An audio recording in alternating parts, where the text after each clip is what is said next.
The meeting to order. So we want to start with the Pledge of Allegiance.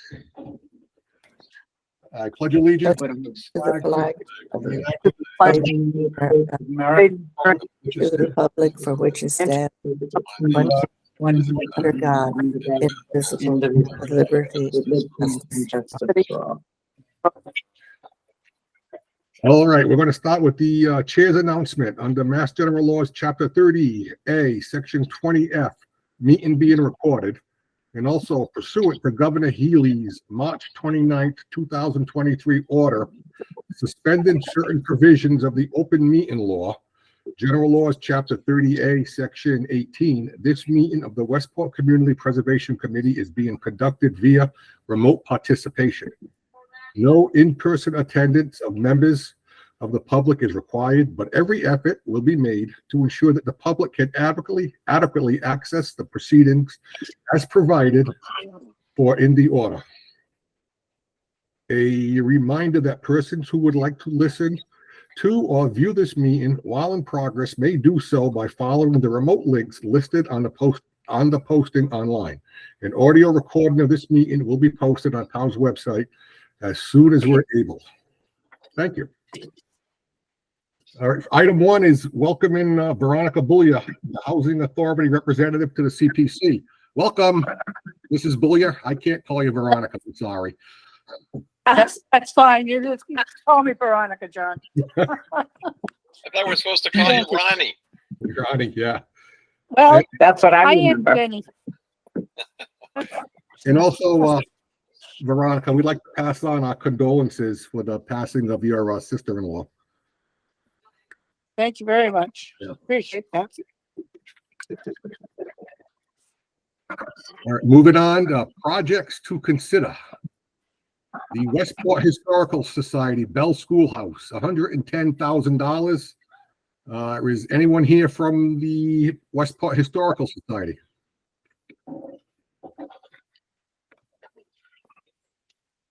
Hold on, that Jenny O'Neill's trying to get in. Yeah, I was just in a meeting with her, another Zoom meeting, so I know she's coming. She said she was. Yeah, I just admitted her. She should be on now. Well, anyway, from my understanding through Betty is that the price of everything since we met with them last year has gone up significantly. So this is kind of to make up the difference, I believe, if I'm not mistaken. Correct, Betty? Yes, that's what I understood, yes. John, this is Mark. I can add while we're waiting for, I see that Yvonne Barr is on also, but while we're waiting for Jenny, this is, yes, you're correct. This is to supplement or to add. There was originally a year ago a grant of $350,000 because at the time the project was thought to be about $610,000. But due to some additional conditions which were hi, not I think it was foreseen, muted. and the impact of post-COVID increase in prices generally, Okay, let's see if I'm still muted. I think I'm okay. Yvonne, you're talking. We can hear you, please. I'm okay. so the Sorry, I number- was muted. Well, I can let Yvonne, if you would like to take over on this presentation of your application. Well, basically, as you know, we applied for and received a grant from CPC 2 years ago in the amount of $350,000. We had a matching grant from the Manton Foundation in the amount of $150,000. And we have since raised most of the money that we need to be able to complete the project, which was way underpriced. This was pre-COVID, you may recall. And the cost of materials, labor, and everything went up, in addition to which we had a foundation which had to be taken care of before we could proceed. And in the And then the initial, in the part where we began the construction, it was determined that there were structural deficiencies that would not allow the building to be used as much of anything. We had to put in 2 steel beams and support systems in order to make the building secure. And that was just the beginning. So needless to say, we were very short of funds. And despite our fundraising, we're still short. And so we've come to you. Well, I should also back up to say, before we entered into an agreement with the bidder, the RP Valois company, we went through a process with Valois, who's been extremely cooperative and patient, to value engineer the project and figure out what we could do without, what we could add in the future, and what could be done with lesser materials or lesser labor. And this put us at about the $100,000 short of what we need. But we really need to finish this building. The biggest gap is in the financing of the finishing of the basement. We had figured that would be the one area that we would be able to put on hold, but it will severely limit what we can do. And so that's the major thing. And we also cut back on the painting of the entire building and on the generator that we need in order to protect our collection in case of power failures, inclement weather, and so forth. So that's what we're coming to you for tonight. Does anyone want to question that? Any comments?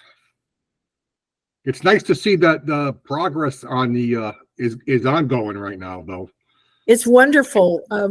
We were there on, the facilities committee was there on Monday morning to look at the progress, and it's just amazing how quickly they are proceeding, and it's looking very good. They have you've no doubt seen that the framing is up for the new addition, both the first and second floors, and it's just tarp now. They haven't done the roofing yet.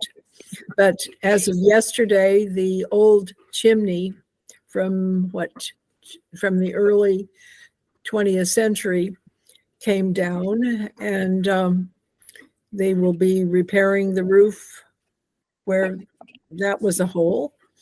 And they're working on the stairwell. The stairwell now allows access to both the basement and the second floor. And they're just moving along. Oh, one of the other things that we're applying for money for that I had forgotten about is the handicap access ramp. Again, we put that on hold, feeling we would probably have to go to some sort of metal handicap ramp to allow us to be able to proceed with handicap access. But we're applying for the funding to be able to reinstate that aspect of the project. John, Yes, John, yes, Betty. I move that the project as presented for 110,000 be taken to the public hearing in January for consideration. I'll Anybody second that. I will second. Okay. Okay, let's take a roll call here. I didn't write everybody's down who was here, but if I forget anybody, please let me know. Garrett. Garrett Stock, aye. Phil's not here, is that correct? Yes, that's correct. Tim, Did you say Tim? Tim, yes. Tim Gillespie, aye. You, Hugh Morgan abstains. Gail? Who? Gail. Oh, me, yeah, Dale Weber, aye. Betty? Betty Slade, aye. Am I missing anybody? Yourself. Veronica? Hold your eye. And John Bell votes aye. And Mark is here. I'm sorry, Mark. And Mark? Mark Schmidt votes aye. What about Betty? Did you call on Betty? Yes, she Yeah. did. Okay, I guess that passes unanimously. All So right, it will go forward to the January Yes. meeting. that'll go forward to the January meeting. Okay.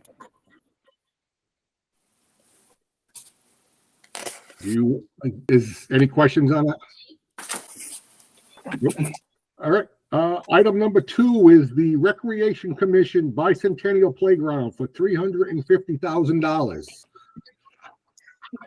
Before you proceed, I'd like to thank you for your consideration for the Bell School. Thank you all. You're welcome. Dana Stewart, Recreation Director for the town of Westport.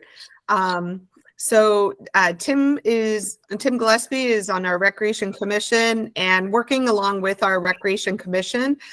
We have been working hard to attain funding to replace our 2 town playgrounds. And we just want to thank you all. The Community Preservation Commission has provided us with funds as seed money really to start this. And we're so excited about that, as well as a generous donation from a private foundation. We are able to fully replace the annex playground this spring, 2024. And I hope the community is excited as I am about it. And we are now working toward fully replacing the Bicentennial Playground, which was reviewed by a certified playground safety inspector in 2021. So back then he reported that the playground might get another few years if we were able to replace certain aspects. But here we are in now almost 2025, and we feel our best way to move forward is to try and replace the structure completely so that we can get many, many more years in use out of it. We, in our application here, attached images of Bicentennial Playground and the various issues, which include rotted out sides of all the stairs within the playground structure that have exposed rusted metal. This is of concern as a child had hurt their hand on this going up and down the stairs. There's missing swings. They're just gone. Broken and missing rubber mats under the swings and slides. Rusted out or missing bolts within the playground structure. No handicap parking at this playground, so a lack of accessibility for that reason, as well as wood chips in the playground, so it's very difficult for a wheelchair to get in there. With the experience of getting estimated design quotes from various playground companies, as well as for demo and prep from construction companies and fencing, we have a lot more knowledge now of how to move forward, and hopefully at a little bit of a faster pace, maybe for Bicentennial, if we are able to get the funding. One little typo in this application was that under other funding sources, I think it's you will have an estimated instead of 200,000, it should be 20,000 from an anonymous foundation donation left over after the annex playground is finished. So I just forget that typo happened. And then I also believe it might be 175 from last year's allocated CPA funds. But regardless, an extra request we thought was warranted in order to try and complete this project that we feel would benefit the whole town, and especially the north side of Westport, which has many families and many people who live in that area. And I think would also be a great draw for people from other communities to come and visit our town. Families often go to other communities to visit amazing, wonderful playgrounds. And in that brings business to our town and an economic boost, hopefully, for businesses around these beautiful playgrounds. So, Tim, did you have anything to add? I don't think so, except to say that I think we're going to have some success getting funding from other sources. So this infusion from the Community Preservation Fund will, I think, get us closer to the goal that we can probably fill without too much difficulty. We're hopeful of that. Yes, we do have a letter of support from Bay Coast Bank with our playground improvement project, and we're hopeful that we can get grant funding from them, although that has not yet been determined. But the letter of support is a good indicator that they would be helpful in that regard. Okay. Can Any com- I just, Dana, John, may I speak? Yes, go ahead, Betty. So in the past, we've come in and it seems like an awful lot of money. And I've been looking around and talking to people, and it takes an awful lot of money, it turns out. And one of the things I was told that there's so many requirements at playgrounds, so much that has to be done in a certain way. And I'd like to, if you could address that, the state, the feds, et cetera, come in there. Could you address that? Yes, I'd be happy to. Thank you so much. So really the standard now for modern playgrounds that are built today are that they are expected to be and have ADA compliance and be accessible to anyone with challenges. And so that, along with, of course, playground companies always making sure everything is of the utmost safety for coding and all that. The company that we just worked with, MRC Game Time, was wonderful with this. They really took a lot of time and attention with us to make sure that the rubberized surfacing was going to be good for the area, which would allow wheelchairs and also really anyone with a physical disability be able to walk better around the playground structure. We also have in the annex playground created a ramp system so that anyone in a wheelchair or with a physical type disability could be going up into the structure. We have a sensory slide that we put in there that gives children maybe with autism sensory input as they go down the slide. Lots of different sensory panels for children to interact with. So, and the carousel or in-ground spinner is in the ground so that a wheelchair or someone with a walker could just walk right onto it and then be spun. And there's a seat on there for safety as well. They make seesaws now that are more accessible for children or people in wheelchairs to be transferred onto the equipment and be okay. So it's really wonderful. It is to see the advancements that the playground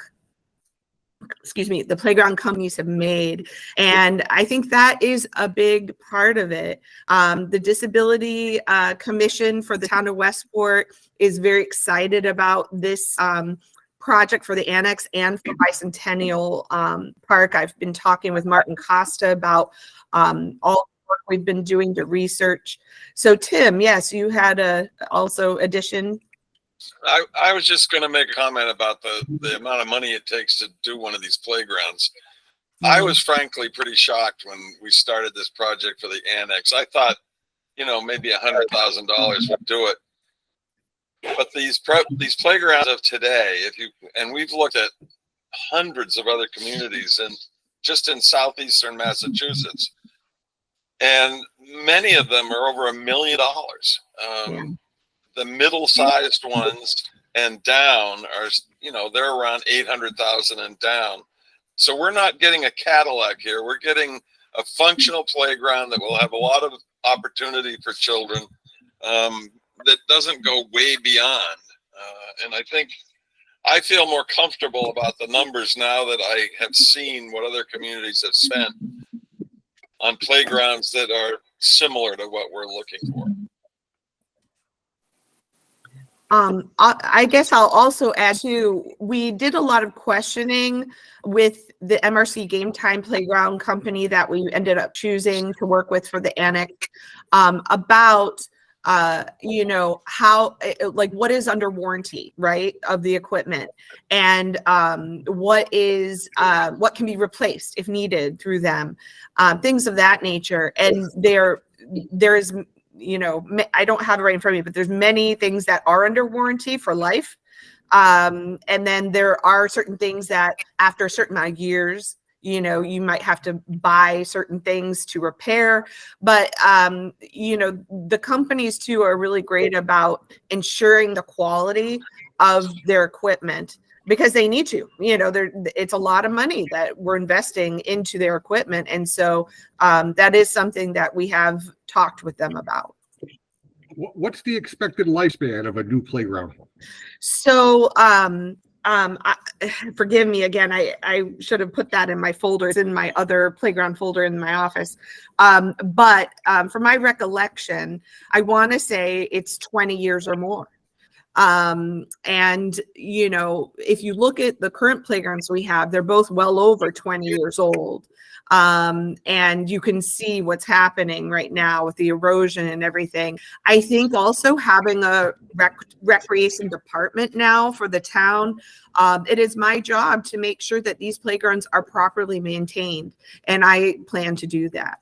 So what does that mean? It could mean that we have to hire a playground inspector regularly, maybe annually, to come make sure that it looks good and everything's good. But unfortunately, that didn't happen for many years. It might have happened here and there, but I'm determined to make sure that this lasts as long as it can for the town if this amount of money is invested. I really think you could push them to 30 years easily if you maintain them properly. Agreed. Okay. Any comments from the committee? Betty? I'd like to move that we send this project to the January public hearing at $350,000. I will second that. Dale Weber. Betty Slate. Mhm. All right, Betty motion, Dale second. Let's take a vote to move it to the January meeting. Mark? Mark Schmidt, aye. Tim? I'm not sure if I have a conflict because I'm chairman of recreation. No, you don't. You don't. Okay. Tim. No. Then I'll vote aye. All right. Betty? Betty Slate, aye. Dale? Dale Weber, aye. Veronica?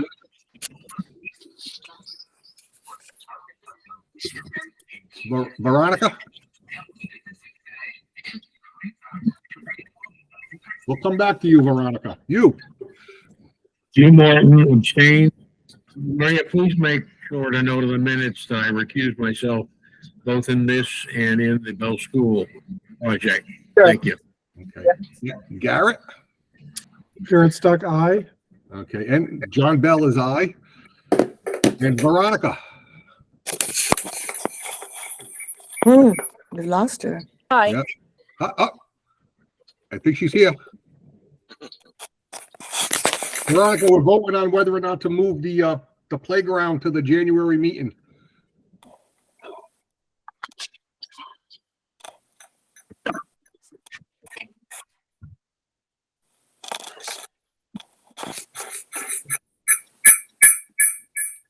Well, I think we got a majority anyway. Yeah. All right, so we'll move on to projects to consider. Number 3, and that would be the, Before you move on, I just want to thank you all for your support and I appreciate it. thank you. We're here to help. And number 3 would be the town administrator for the cemetery website, $30,000. So, Jim Hartnett can't come. I don't think he's come in. He was going to try. Is Jim here? Did anybody see? No, so I will address this. So everybody, the reason that I'm in this corner is that I have COVID and it's hard to talk and everything else. But anyway, the cemetery website has been ongoing since 2004. It was a privately developed cemetery that I asked someone who was an expert in developing cemetery websites and in general to develop. It's been very successful. But in the last 2 years, the technology has become so outdated that we aren't able to add in photos and various things that are not able to be put into it. And also, it does not serve the town as well as it should. This website could not only give the information from the historic cemeteries in Westport. That's why this is eligible, because it does the recording of the historic cemeteries, but it also could be used for the cemetery department and the veterans agent to collect material and keep it there. And it would help because now it's a lot of that's done by hand. So this should go to the historical commission. I spoke with the historical commission, the chair, and he said this isn't the kind of thing that there's some kind of echo somewhere. I think it's some feedback from Mark's computer. Yeah. Mark, could you? Yeah, sorry. Let me, Could mute, if you could mute. Anyway, I'm also going to apply for private funding, and I will take this to the Historic Commission anyway, because I want them to, for their recommendation or not. And so I'm asking that this will now become a town-operated website. It will be on the town server and serve the town. Thank you. Any questions from the committee? Not seeing any. No. We have a motion to move this to the January meeting.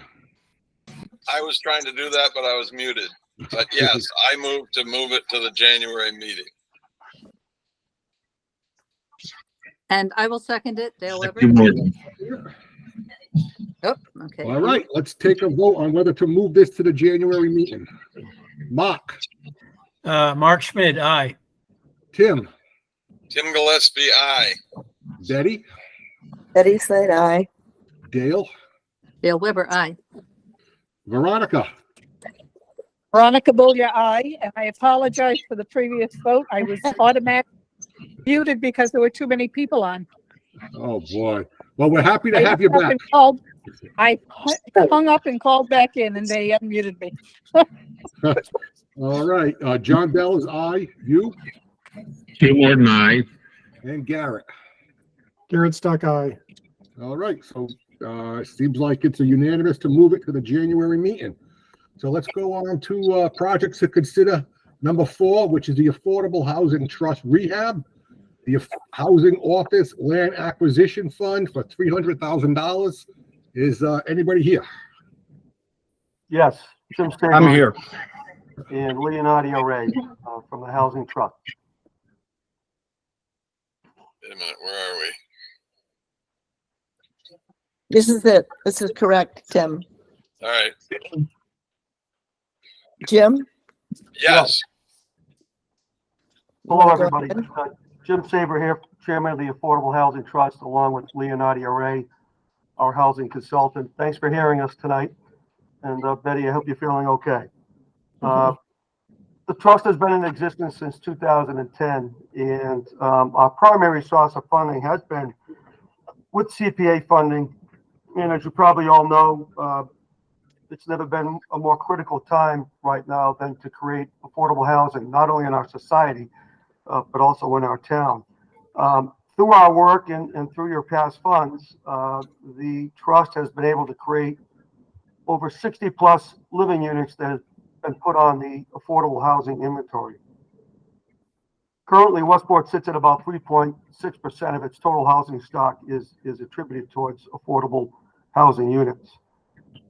With the past creation of Nogachoke Village and with our work with the town, we were able to get a incremental delay in creating additional units, which is now expired. And we are back out with the responsibility and task of creating additional units.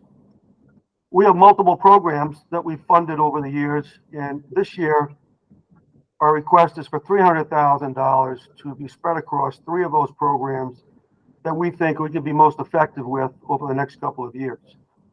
The first is the Housing Preservation Program, known as the Prehab Program, which grants to maintain and repair existing affordable homes, primarily through those created through the HOP program. We have existing funds in that line item and are looking for $60,000 in that request. Second is for $200,000 for the land acquisition and development purchase of distressed property or vacant land and funding for the development of deed restricted housing. You're probably all aware that we live in a very expensive town when it comes to real estate, and the last few years hasn't helped. The opportunities for developers to come in and buy affordable land or existing structures to develop into affordable housing along with market rate housing has been far and few between. This program allows us to keep a budget line item healthy enough to help developers come in and through grants of our own, engineering studies, and even our own purchasing, as we did with land on Sodom Road, we were able to do a deal that now has a duplex going up, which we're actually pretty proud of. And that's going to be completed this winter. We'll provide 2 families with 2 really nice affordable living units. And that was done with, I'm drawing a blank, Leonardi with some help.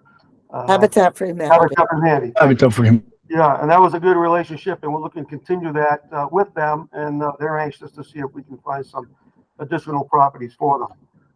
The third line item is the Housing Assistant Office, which we man every Wednesday from 10 to 4, and it's a critical operation for us because we do man a lot of calls, and with Bob Barboza there, we field questions, we fill out applications, and we can point people in the right direction as to how they might be able to qualify for one of our programs and hopefully end up with some aspect of affordable housing, which again, we have a great need for.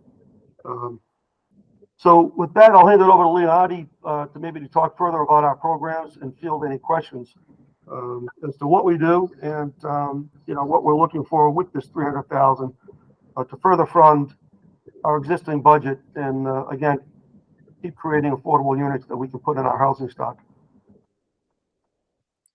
Yeah, thanks, Jim. Hello, everybody. Good to see you, at least from far. I think Jim covered pretty much all the programs. I think I would like to highlight the Housing Preservation Program because it's a relatively new program. We've been doing the Housing Rehab, which was the Housing Rehab Program, which was funded not with CPA, but with CDBG funds. And those funds were pretty much unrestricted, except for the condition to create a housing rehabilitation program. So we could use those funds in any property. Now, with the CPA funds, we essentially, inconsistent with the statute, we want to use these funds to preserve existing affordable housing that has been created with CPA. In particularly the buy down program, the HOPE program, for which we have created 4 homes. We want to make sure that the homeowners now are comfortable to apply for a grant if they had the need, for instance, to repair a roof before it's too late. And then, the investment that the trust put in and CPC put in years ago, maybe put at risk. So those are the kind of things that we want to do with that program. In the land acquisition program, development program, I think, it's exemplify what we could do with Nookchook Village, right? So if there is an opportunity to purchase and acquire land to develop something like Nookchook Village, I think that's the most cost-effective way to use funds. And also, if you look at Habitat for Humanity, we acquired that parcel with CPA funds as well. The trust purchased that land for $120,000, and we're able now to build a duplex. And the development is going on Sodom Road. If you think about it, it will be impossible nowadays to create affordable housing within that road. So those are the opportunities that we want to make sure the trust has with the land acquisition and development program. And last but not least is the Housing Assistance Office that, of course, is going to be managing all this program, creating the programs, following up with applications and all that. And that's pretty much what I have. All right, any questions from the committee? Betty? Yes, on the preservation of existing affordable housing, does, if you do any kind of repair, does it extend the life of the restriction? Or what happens? Not necessarily. The HOPE units, obviously, they have a restriction in perpetuity or as permitted by law. We haven't designed the program. We could either do it as a grant, simply as a grant and no payment back, or we can do it similar to the rehab, where if the occupants stay on the home for the next 10 years, they don't have to pay back. But if they leave before that, they pay a portion of it depending on how long they're there. Now, since the purpose here is to preserve the home, I think we want to try to leave it as flexible as possible, particularly because the homes already have a restriction. We don't want to record another mortgage or another loan against a property that already have restrictions. So the restrictions for how long? The affordable housing restriction already in place is in perpetuity. Okay. So, Okay. Okay. I have another question, but you has a Go ahead, question. you. Betty, go ahead. That's fine. Should I go ahead? Was fine. I didn't understand. I think he said you can go, Betty. Oh, okay. So, what I'm seeing here is that, your land acquisition, you have about 600,000 to 800,000 now, and you're adding 200,000, which would be, you'd have $1 million. Is that correct? Anybody? no. A number 2 item I see there. Yes. Yeah. So the original request several years ago, the trust always aimed to have $800,000 as earmarked money for this program. And we haven't been able to. So we're saying, well, if we can get to the 600, 800, we can work with it. So if we get the 200, we'll be at 410. So that's what I want to highlight. 410, and if you have 200,000 more, that'll be 610,000, correct? Correct. We have 410. Yeah, that's what I wrote there. Yes. So could you tell me, I mean, I received the email yesterday, I think it was, or day before yesterday, from the Community Preservation Coalition, and they talked about the kinds of grant funds that are available from the state. And I'm wondering, will Westport be eligible for, how can Westport be eligible for some of that funding? I sent it around. I think everybody got that email from the coalition. I don't know if you had a chance to read it, but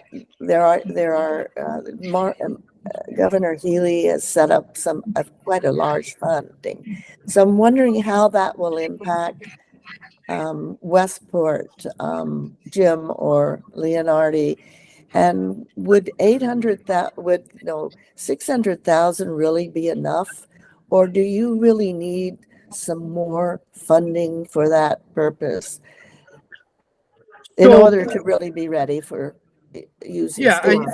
So thanks, Betty. And yes, Governor Healy is very aggressive as one of her pursuits as governor to create affordable housing throughout the Commonwealth.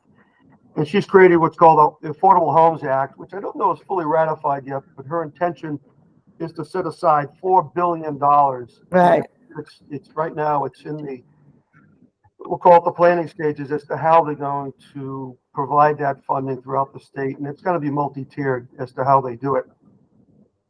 As a housing trust, we would never, I don't think we'd ever have enough money to actually be developers ourselves. And that's not really our intent. Our intent is to assist in most of our programs, the local community at that level. The large scale projects really occur through, renowned developers that seek tax credits, like community builders that did Novichok. They're statewide, they're national, in fact, I think on the Eastern Seaboard. And there are many national developers that do community housing and affordable housing projects. And so providing RFPs, identifying property and things like that is really our intent in providing assistance through engineering grants and things like that is really where that 600,000+ would go. Now, if we can buy a Sodom Road lot here or there, that's also what it's earmarked for. But really, it's the large-scale developers that'll be really, I think, getting the lion's share of that allocated money to bring those projects to fruition. But Jim, the Nookwoodchoke, we provided the land and other funding, but community builders came in and got all of the, special tax breaks and all of this, and they did the building. And that's what I'm talking about, is another Nookwoodchoke. What are the chances for another Nookwoodchoke if we provide the land? What's holding us back is my point there. Well, it's just that, right? And it's providing, providing an opportunity within our boundaries. So it's identifying parcels, potentially in a high school, as being a joint project with a community builder type developer, and going out with an RFP to attract those bids. Should we provide the right opportunity, we'd have a multitude of bids, I'm sure, for the right project. And especially with what Governor Healy is doing, it's going to make it more affordable on the backside for these developers to come in and make these projects work. Because from a market standpoint, they don't work. The economics don't work. And without funding, like anything else, wind and solar, they just can't economically come to fruition. And so it's those grants and subsidies and tax credits that really makes the whole thing go around.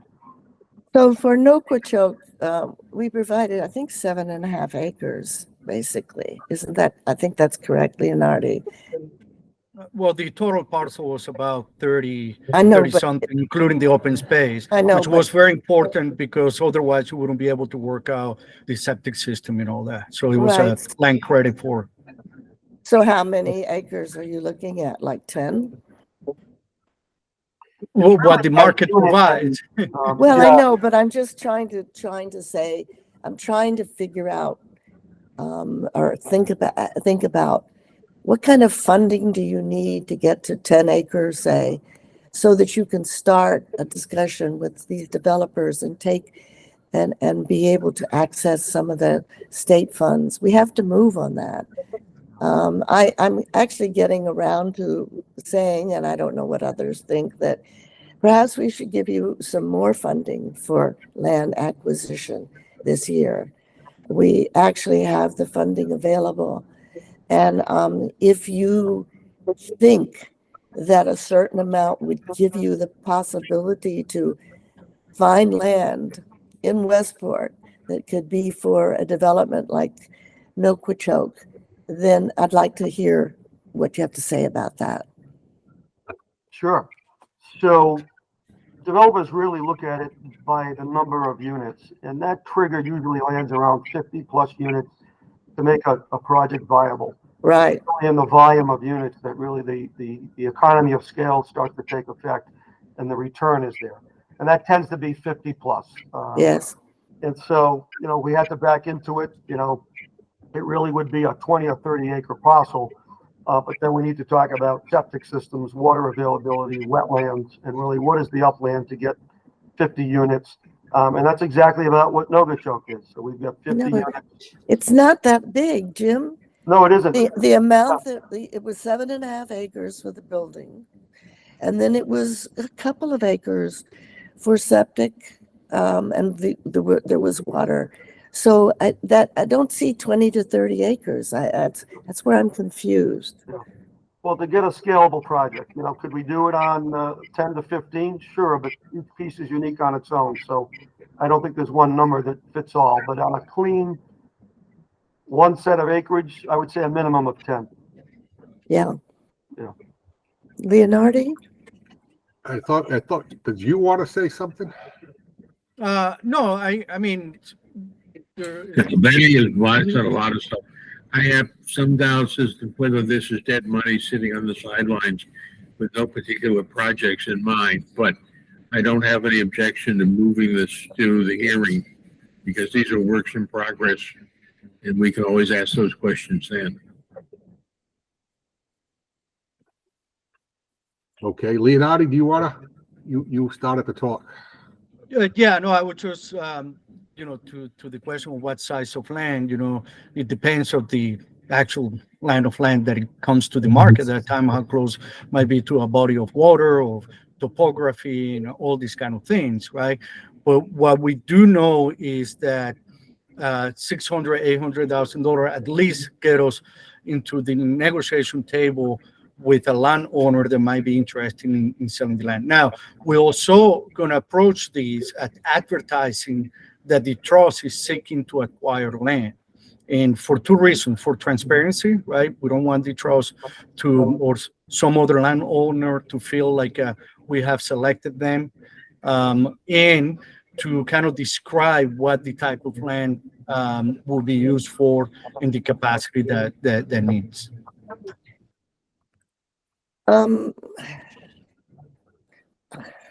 Leonardi, have you all, this is for the committee to hear, have you all talked with the planning board about their ideas for Route 6 and the land around it? Is there anything around there? I mean, I've been hearing that there is consideration of affordable housing in some of that land that they're looking at on Route 6 that's going to have sewer and water. No, I have read some of the information, and I think that is one of those places that the trust should be ready, because if now infrastructure is going to be in place, now the size of the land becomes a different matter.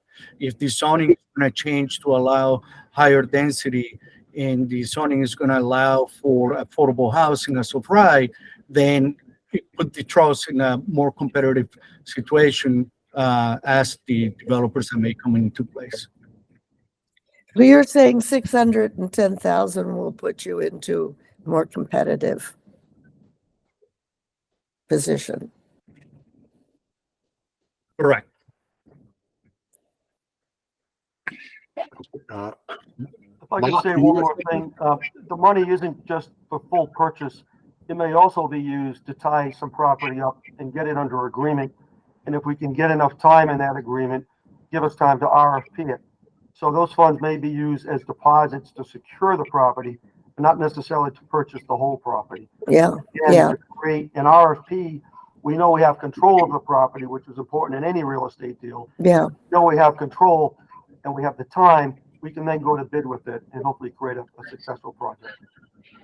Yeah, and I would like to add in relation to the state funding, the state always going to look for a local support on the project, right? Whether it's in the form of transferring land, of funding, or zoning. So even if the state funding is available, they're always going to look for some local support. Leonardo, you also said one time, sorry, John, I'm just going in here and asking questions. The location of affordable housing land must be in certain places. It has to have certain conditions. What are they? I mean, for example, close to buses or stuff like that. Is that true? I mean, in the context of Westport, I wouldn't make that comment because, you know, the infrastructure and transportation, all that is pretty much the same. Yeah. So I don't think there's a preference in a town like Westport. We do know that the closer you get to the beach, the more expensive the land is going to be. So, but that's all. And that's relative to when they're seeking tax credits. The application is important as to the locale in relationship to public transportation and needs of the tenants, if you will, for buying groceries, public transportation, and medical care. So they do look at that aspect to the location of the project. Okay, Mark, do you got something? You had your hand Well, up? yes, can you, yeah, I just wanted to add Betty brought up an important point that the planning board, as many of you are aware, has been studying the entire Route 6 corridor with the intent that if the infrastructure is improved, if we do get water and sewer, that will unlock the potential for the types of development that the town needs. And so the board is preparing to present to the at least two zoning amendments in the upcoming town meeting. The first one being to amend the zoning district on, well, actually, both of them relate to the western end of Route 6, not the entire corridor at this moment. But we are forming a vision for the whole corridor. But what we're starting with, in any event, is a look at the section on the western end as it abuts Fall River. And one zone is north of Route 6, which is being called the Gateway, the Westport Gateway District. And the other one south of Route 6 is is part of the existing Science and Technology Overlay District. And in both of these efforts, in particular the Science and Technology Overlay District, this new zoning, if it were to pass, does provide the opportunities for housing, and whether it be multifamily housing, whether it be affordable or market rate, because recognizing that this is a priority for the town. So yes, thank you, Betty, for bringing that up. And in the Nookwoodchuck Village, CPA funds were also used for, I think, 4 market rate. It was used for unrestricted, what they call unrestricted unit, meaning Right. that can go all the way to 100% of the MI. Right, that's what we, so that was something that CPA funds can be used for, and that came later. So the funding was for the purchase of the property, which was reasonable at that time, relative, like talking about now. And then a few other smaller things, but then 280,000, I believe, was for the up to 100%. So anyway, that are into my questions. Thank you. All right. Are there any other questions? Are we ready to have a Well, motion? yes, I move that we send the project as presented for 300,000 to the January public hearing. I'll second that. Dale Weber. Betty Slade, sorry. All right. So we're going to take a vote on whether to move this to the January meeting. Mark, Mark Schmidt votes aye. Tim, Tim Gillespie, aye. Betty, Betty Slade, aye. Gail, Dale Weber, aye. Veronica, Aye. Veronica Boyer, aye.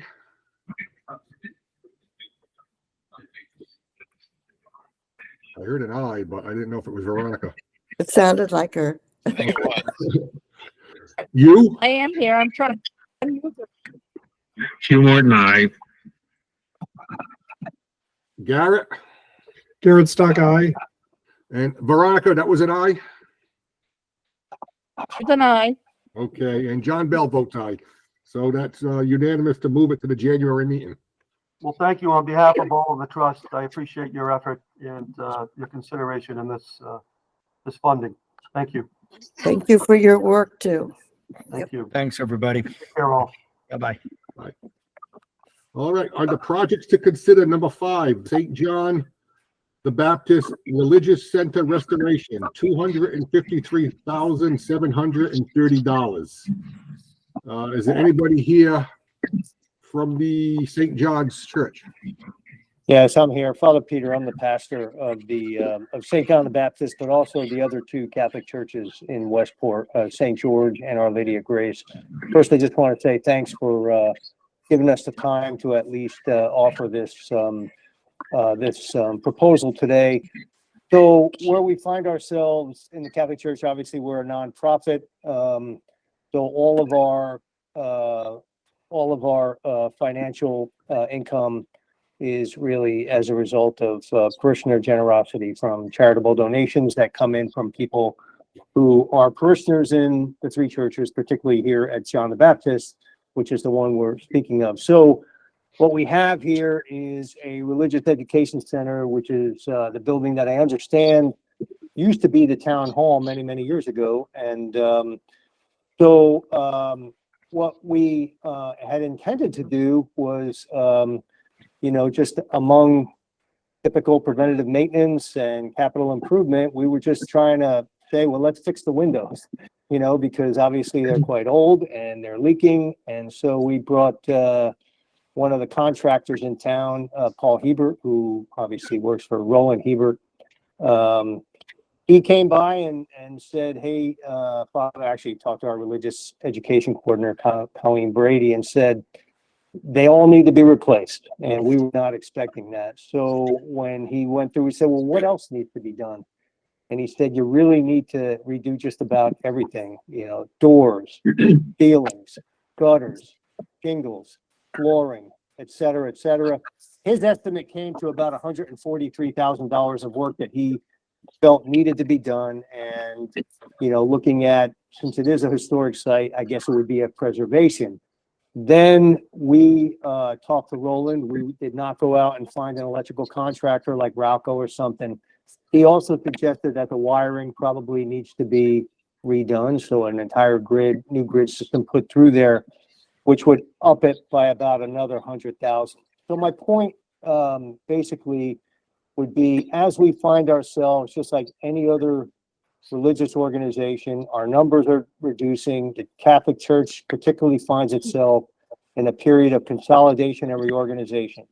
As it applies to Westport, the 3 churches are slowly coming toward each other, which means that we would probably have to combine the 3 religious education programs over time. I don't know when that would occur. And this building seems to be the one that we would want to default to, and would basically use it not just for religious education, but for religious retreats. We would open it up to the community. Like there are organizations that use our other parish centers at the other churches, like Alcoholics Anonymous, Al-Anon, the Scouts, and so on and so forth. So anyway, this is the reason why we're coming. We have not gone out and published an annual appeal. We just thought that we would reach out and see if this is something that the town would consider to assist us in trying to preserve it as a historic site going forward. And again, I know we're short on time, so I'm just trying to summarize it for everyone tonight. So thank you. Okay, any comments, you? Yeah, thank you. Without commenting on the merits of the project, I'm not at all sure we can consider this. I know that we tried that with the Point Church. We did something, then later we found the rules had changed and it was not permissible for CPA to be involved in. Betty probably knows better than I. I want to just raise the question because this is certainly quasi-religious. Yeah, as a matter of Yes. fact, Betty had actually mentioned that to our office manager, Cindy Dupont, as well as our religious ed coordinator, Colleen Brady. And they kind of filled me in on that. I was not aware of that legislation. So let me explain. The churches that we did help, that was done before 2018. In 2018, in connection with the Anti-Aid Amendment, the Supreme Court of Massachusetts ruled that CPA funds could not be given to churches, period. That's what people understood the ruling to be. However, since then, it's been nuanced a little. And the nuance is that if it is for a purpose that is not directly related to religion, strangely enough, like a campground, or if a church owns 2 houses or something like that, then it would be okay. But nothing related to the church itself. So this building has 2 interesting aspects. One, for Westport, it's historic. It was the first town hall, the first town hall. So that's important to Westport. But secondly, it's a religious education center. Even in its name, it's a problem. So I contacted Stuart Saginaw at the Community Preservation Coalition, and he said that this is tricky. He said you really need to go to town council. But he said one thing you might do is ask the church to give to CPA, to CPC, how this building was used in the last year, everything that was done, for what purposes. In other words, is it predominant religious? Is it 40% religious, or what? You know, there are other Well, if things. you're asking me if the pastor, it's been 100% religious. I can't come off of that. No, it's all been religious education. From what I heard from Colleen, she said that there were other events like dinners and things like that, but you don't think that's the case? No, I think what she said is, we had movie nights and things like that in support of retreats and things like that, but they've been geared toward religious education. I don't even want to try to caveat that or shoehorn something. I don't even want to try to shoehorn it into another category. They have not been, in terms of young boys and girls taking classes. There have been other events that we have held, but the flavor to them, the overarching subject, is religious education. Yes. So we'd have to, it doesn't sound good for Hey, listen, CPA a law is the funding. I law. mean, we could ask We were town not aware of council, it, but I get it. I get it. the second is that this needs to go to the historical commission, because this is the kind of thing that they look at. And I've looked at some of the things that have been recommended, and they're clearly not historic preservation. So you would have you would have to give them more information, and they will ask for your time. You could go in early January. They have a pretty full agenda. I don't know if they could finish in January because they would want to do a site visit. So this year for sure, you've got a lot of barriers. I didn't realize that it was fully religious. That is a problem.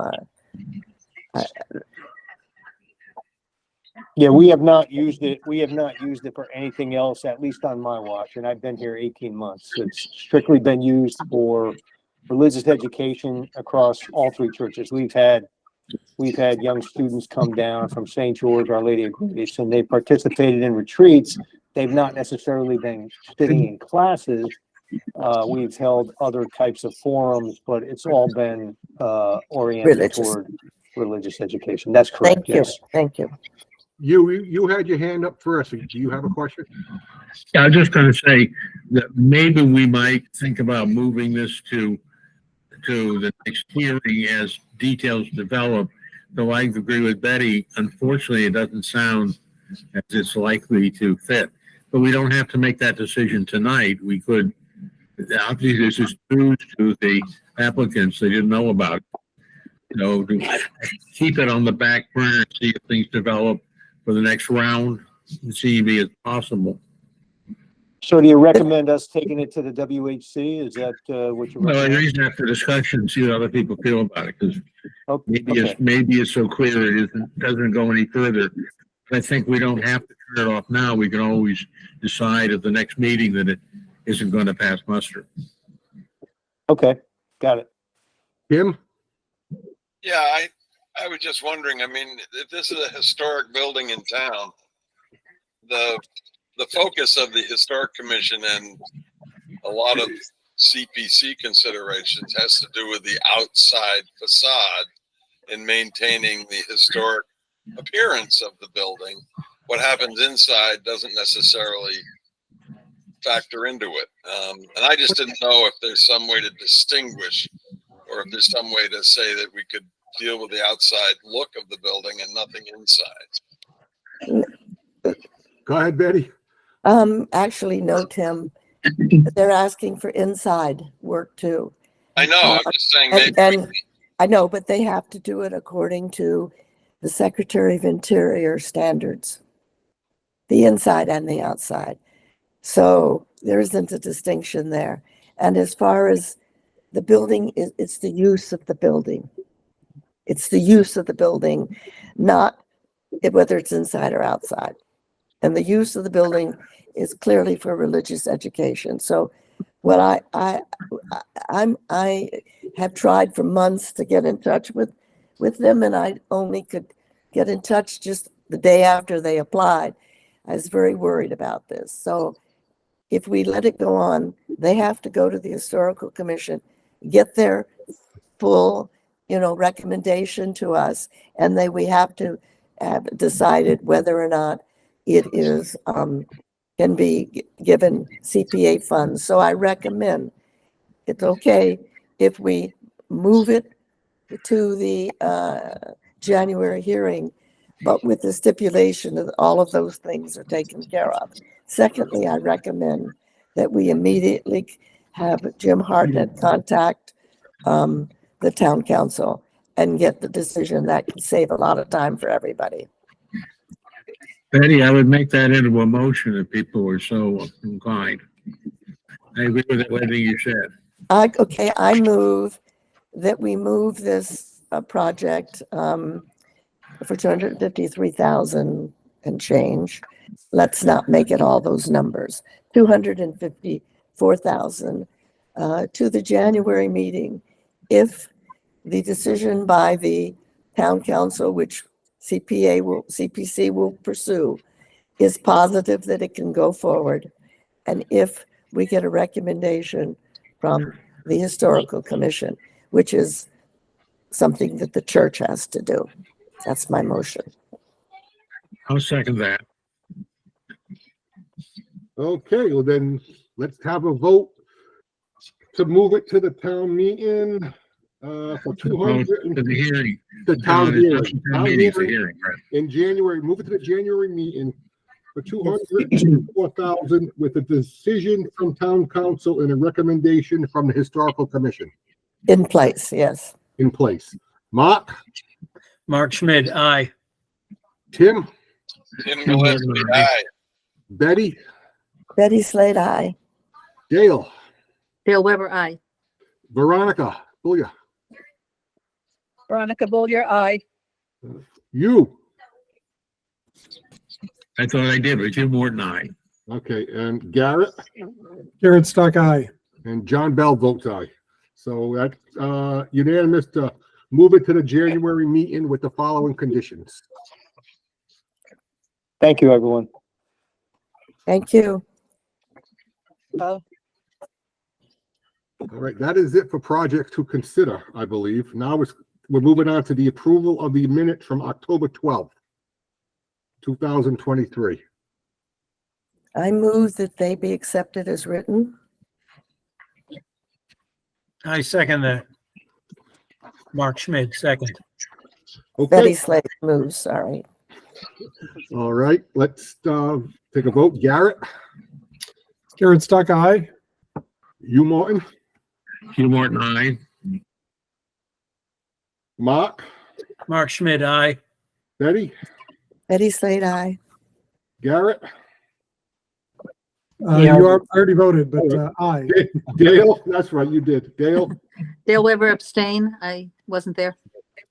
Veronica, Veronica Bullier, abstention.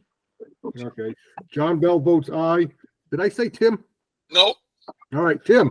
Tim Gillespie, aye. All right, next one is the approval of bid for town farm work. That's Tony Millam's there. Oh, It's actually the approval of the town farm and of the contract. okay, approval of The town farm and the contract that the town has drawn up with approval of the, town farm and the contract. Tony Millam. Where's Tony? He was there. I know. I had a question about this. I thought at the last meeting, we voted to give authority to the chair, the vice chair, and the historical commission representative to approve this contract. To approve the RFP. Just to approve the RFP. Okay. Yeah. I stand Now corrected. we're approving and in the agreement, this is a very new type of contract, my God. You know, it's got how many pages? But it seems to be what the town is starting to use. Denise Bouchard drew this up. I mean, it looks fine. We need contracts in order for them to get paid. But if Tony isn't there, Tony Millam, I will move. I'm here. Okay.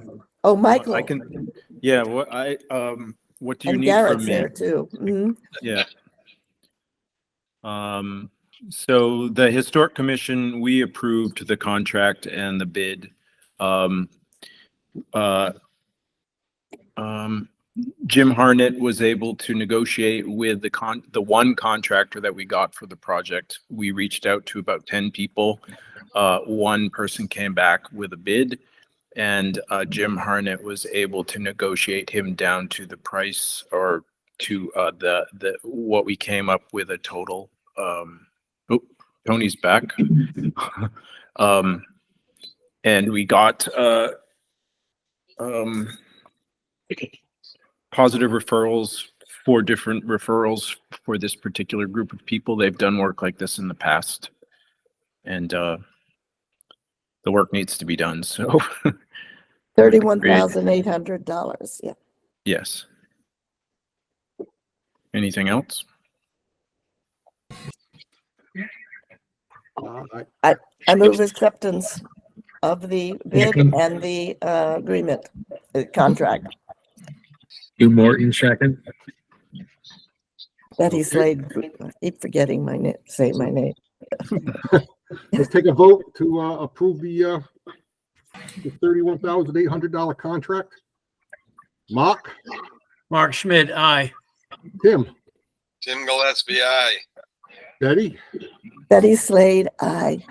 Dale, Dale Weber, aye. Veronica, Veronica Bullier, aye. You, Hugh Morton, aye. Garrett, Garrett Stock, aye. and John Bell votes aye.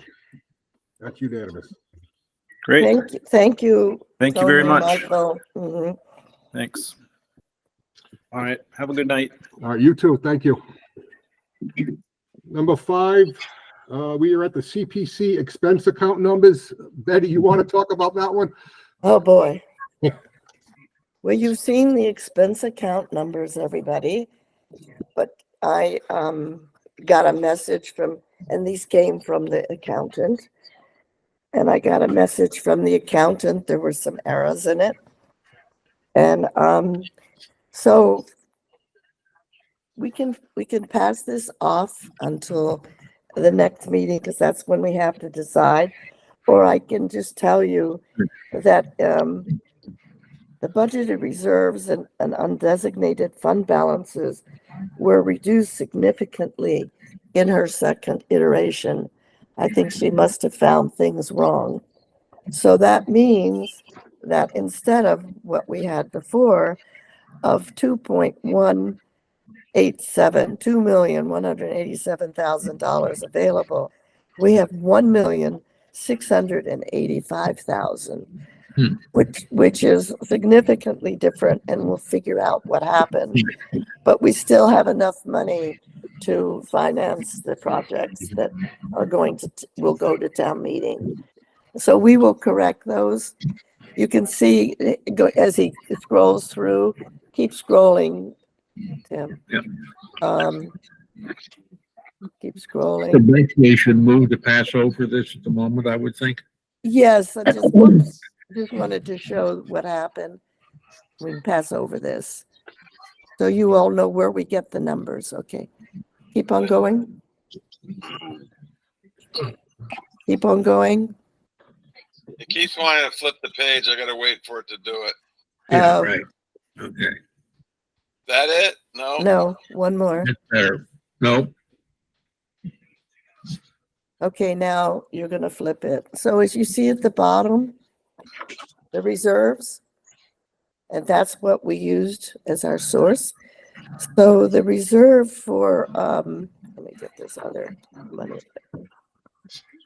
The reserve, budgeted reserves, she had as 451,000.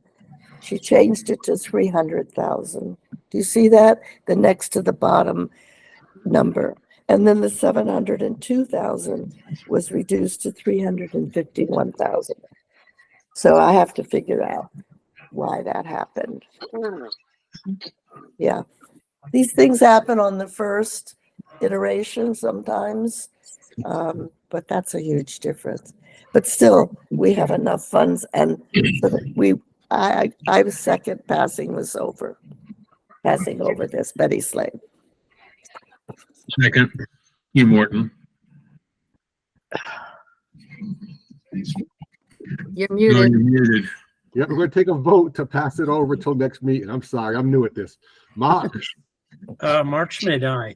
Tim, Tim Gillespie, aye. Betty, Betty Slade, aye. Dale, Dale Weber, aye.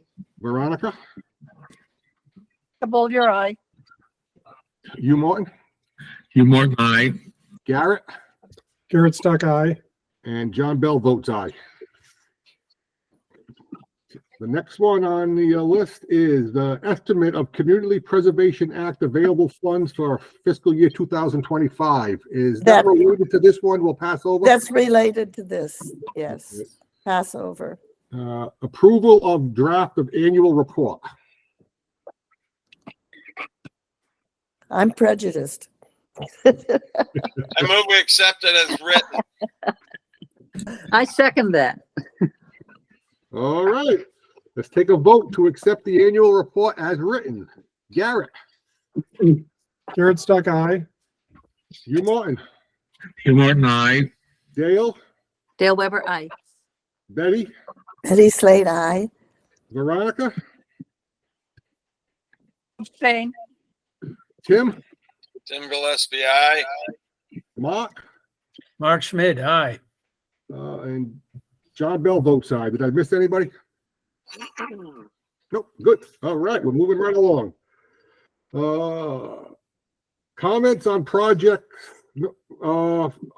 any comments on projects by liaisons? Liaisons want to make any comments on their current projects? Could you put that up, Tim? Where is this? I didn't get anything about comments. No, it was the liaisons. Was that included in the The package? table of liaisons. It wasn't in the package that was sent to me. Okay, I'll tell you what the two issues are. So we can always do this later. Two issues, we do not have anybody assigned as a liaison for the town hall project. I think it was already Tim, but I'm not sure. I just didn't have that information. Who is the liaison for the last year's town hall project? Nothing's happened on that I project. think it was not me, but So then it would be Mark, perhaps. Yeah, as I recall, the last meeting, Great.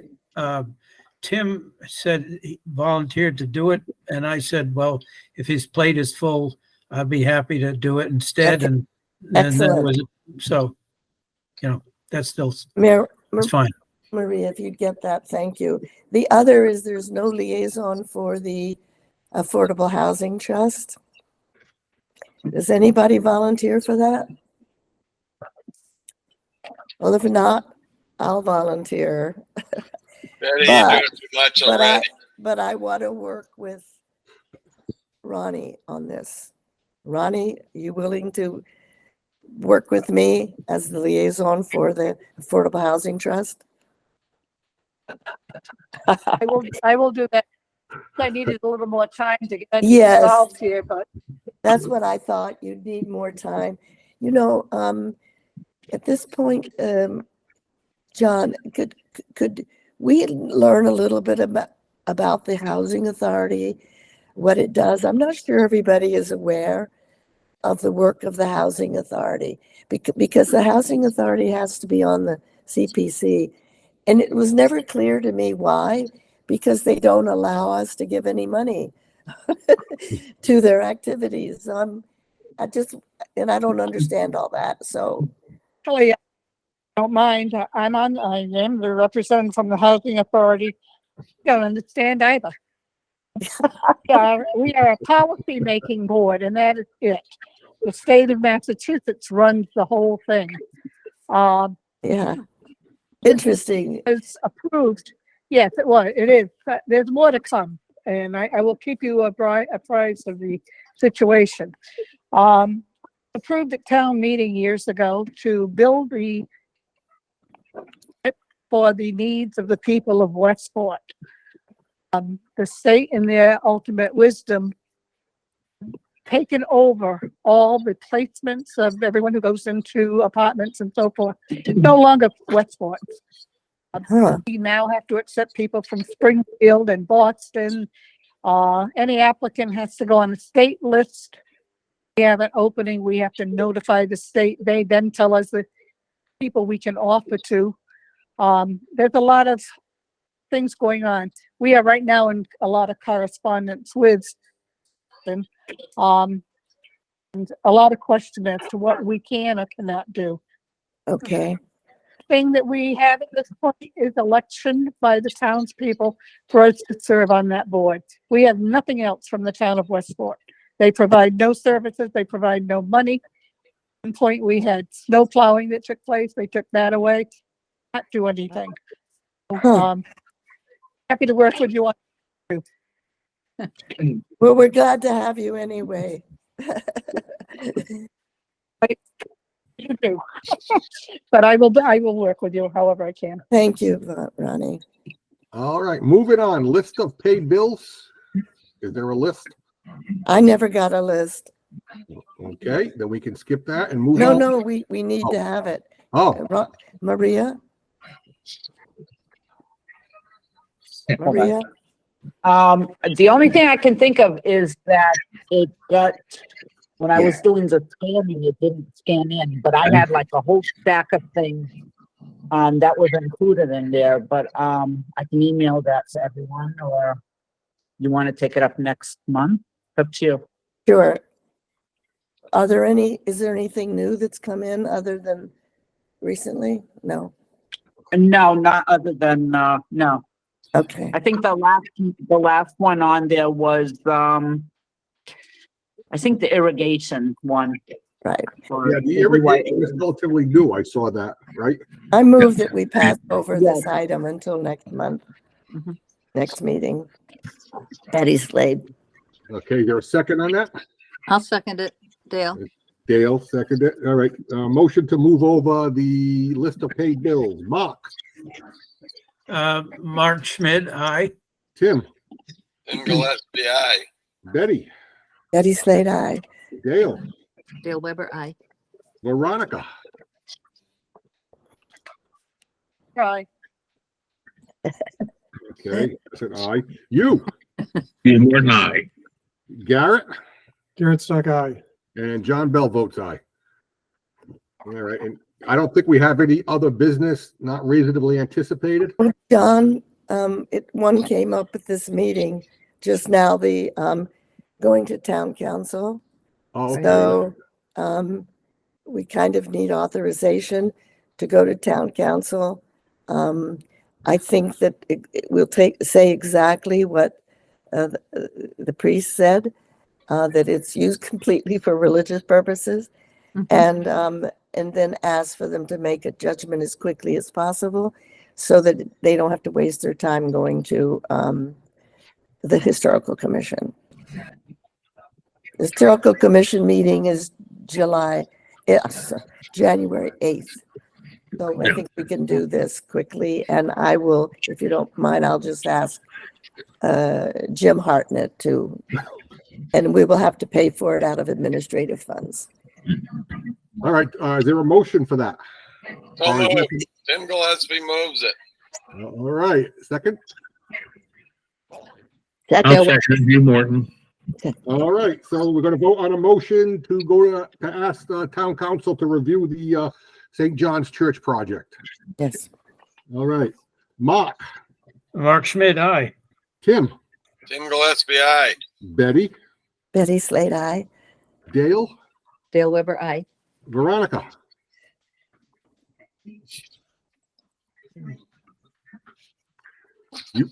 You Martin, Jim Morton, aye. Garrett, Garrett Stock, aye. John Bell votes aye. Veronica again? Bullia, aye. Okay, all right. Do we have any, Tim? Before we adjourn, I thought it should be noted that one John Bell did a hell of a job tonight running this meeting, and I think we should give him a little round of applause. Nice job, John. Yay. You're making me blush on TV. Look I how think red we it is. also should He award, really is. we should also award Betty Slade a Purple Heart. Yeah. That's right. Yes, yes. Oh, my God.